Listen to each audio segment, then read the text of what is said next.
Hey y'all, it's your girl Millie Chan. Let's get into part 2 of Bell Collective reunion. Let's go. So this show opens up. Maria's in her dressing room talking about Latrice. Latrice and Tamber is in their dressing room, and Latrice is talking about Marie and Letitia. And Letitia is in her dressing room talking about Latrice. So that's how we're starting. Okay, we open up with Marie and Player, right? She said she had a really good time with him and she likes a conservative man. We don't know if he's Democrat or Republican or independent, but she likes a conservative man. We also saw her mother going into rehab. Now, the way she's talking, I don't know if her mother is still in rehab. This is an ongoing story and struggle for Marie. Let's keep going. So, child, they didn't put up somebody's tweet. Shout out to you, right? And she was saying how she enjoyed the episode because it was Marie free, right? And she didn't have Marie just taking everybody's scenes. Marie says she is not that type of person, right? She says she clocks in. Then Carlos asks her, who doesn't clock in? She said Tamber doesn't clock in, but Latrice has now started clocking in. What do y'all think about that? So then Carlos's question turns to Tamber. And he says, congratulations on baby London. And he asks her, does the baby have Damon's last name? Tamber said no. The baby has Tamber's last name because she and Damon were not married at the time. And when asked if she married now, the answer was no. Okay. So Tamber said that she was very upset when Marie had disclosed to everybody on Twitter that she was pregnant because she said production was on her about keeping it a secret at such a happy time in her life because we all know she wanted to become a mother. Marie said she didn't know it was supposed to be a secret. And then she goes into the ex that she talked to behind her back. Like, Marie is clocking in on this reunion. So Marie felt like her life was in danger because Tamber didn't let them know about the ex who was stalking her. So Marie felt like that was something she should have told the Bells, right? Latrice said she knew, but this makes Marie really upset. I hope this story is over. So I really do hope that they can put this away after this season because I don't want to hear about no ex no more. But Latrice has come in here and said, Jackson is small. Everybody knew about it. Then Tamara comes in and double downs on it and said she talked about it on the radio. I know everybody knew about it. If it was talked about on the radio, if y'all listen to that station, right? But then Tamber was saying how Marie didn't care about it. Now, we saw that on the show because it was Tamber's situation. She's over this situation. Now, Marie has spoken with this man and she is like 10 toes down with what he's talking about and not listening to what Tamber says. So that's why Tamber's like, I'm not about to sit here and argue with you. You go say what you want to say. I'm out. And I get that. I'm going to need some help with this one. Okay?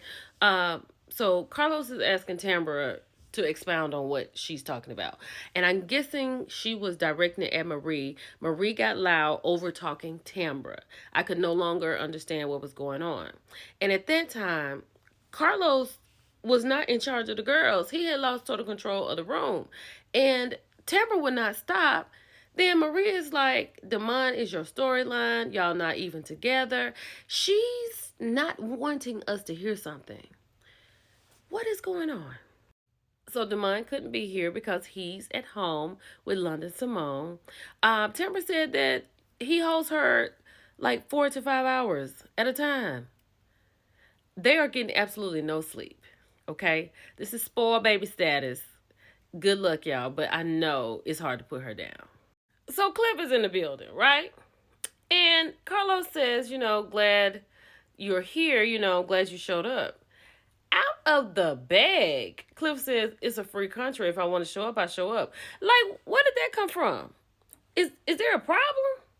And then Carlos asked him, was he glad to be here? He said, oh, yes, I'm here to support my wife for whatever she needs. It sounds like a really good PR answer because this is about to get real in the field. Let's get into it. So now we're here with Latrice and Cliff. So they did the flashbacks of them, and Latrice is crying all the time, and then she's talking about she want to be his equal. What she really wants is to be considered. Cliff doesn't consider her. Okay. We talked about the M bar situation. He's talking about she didn't get permission to come to the M bar. He doesn't consider her.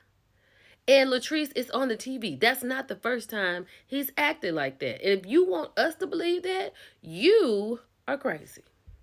Then Carlos asks her, like, does he call you the B word? She was like, no, I call him the B word. He was like, that's not what I asked you. She was like, he'll call her the B word in response to her calling him the B word. She's heard that a lot, right? It's a lot of words on the curb out there in Jackson, and I'm going to leave that alone. I'm just going to say, I really wish that she gets the peace that she needs, unless she gets a piece that she needs. P.S. Do y'all believe that Latrice calls Cliff the B word? Now, the way Cliff is, I'm the man of the house. She do what I say. You gotta have permission.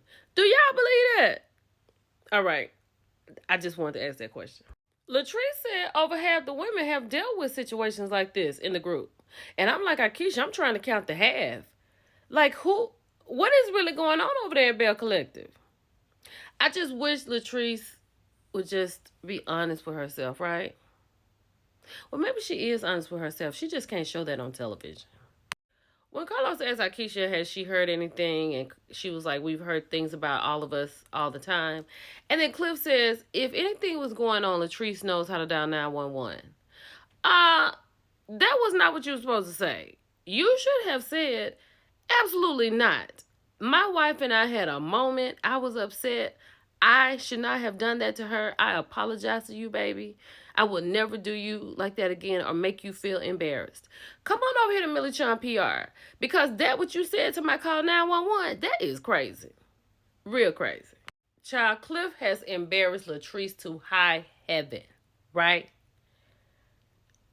Embarrassed. Cliff said he did not choose to marry a younger woman.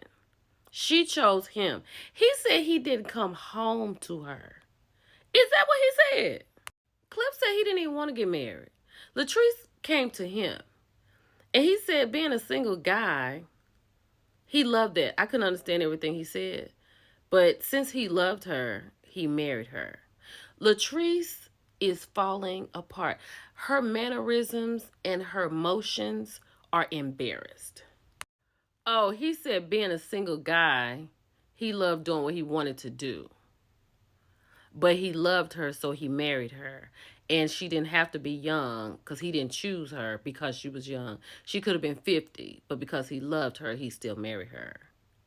Come on over here to the Millie Chan PR Cliff. Come on. Child, did you see that face Latrice gave Letitia when Carlos asked if there were some things going on in her marriage to Cliff? That's why Letitia said she wasn't going to talk about things that they spoke on between them. Thank God. Now, Latrice, you can stop this. Now, Carlos asks Latrice, does she feel safe? And she's like, Carlos, regardless of whatever happens, I feel very safe. And she says she feels safer than anybody else on the stage in their marriage. I'm going to need you to dial that back. Cliff said, all I got was he loves his wife. That's all I got. I'll listen to it again, but Carlos is really talking to Latrice out of concern. And like he said, there are a lot of people that look up to her. So what we're seeing on television, Latrice, is what our perception is. And it's not a good one. Cliff can't with Josh. He can't with anything that Josh has to do. And I think we all feel like Josh had overstepped his boundaries, not just in their house, but in their business. But he did say he doesn't like how Cliff talks to Latrice. And I'm going to have to agree with him on that. But Cliff cannot with Josh. So Akeisha and Carlos came to console Josh. And eventually Latrice came over and she walked him out to the dressing room. Josh is really hurt by the way Latrice is treated by Cliff. And he's really hurt how Cliff treats him. Right? So let's get in the comments and talk about it. And let me know how you feel about the second part to Bell Collective Reunion. It's your girl, Millie Chan. I'll talk to y'all later. Bye.